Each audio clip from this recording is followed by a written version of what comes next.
حدیث جابر بن سمرہ میں حضور صلی اللہ علیہ وسلم نے اپنے عمل کو اتنے سخت الفاظ سے تشبیہ کیوں دی کأنہا اذناب خیل شمس اسکن فی الصلاۃ، یعنی جابر بن سمرہ کی حدیث کے اندر آتا ہے کہ انہا اذناب خیل شمس، کہ تم گوروں کی دموں کی طرح اپنے ہاتھوں کو حرکت نہ دو، کہ اللہ کے نبی صلی اللہ علیہ وسلم نے ایک عمل خود کیا تو اتنی سخت تشبیہ کیوں دی؟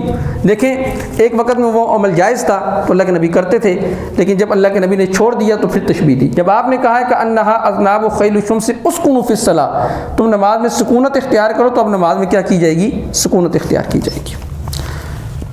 شاہ ولی اللہ محدث دہلوی رحمہ اللہ تعالی رفع الیدین کی حدیثوں کو زیادہ پسند کرتے تھے۔ حجت اللہ البالغہ میں لکھا ہے، جی حجت اللہ البالغہ میں یہ بھی لکھا ہے کہ شاہ ولی اللہ محدث دہلوی رحمہ اللہ تعالی رفع الیدین کرنے اور نہ کرنے دونوں کو سنت سمجھتے تھے، لیکن خود وہ نہیں کرتے تھے۔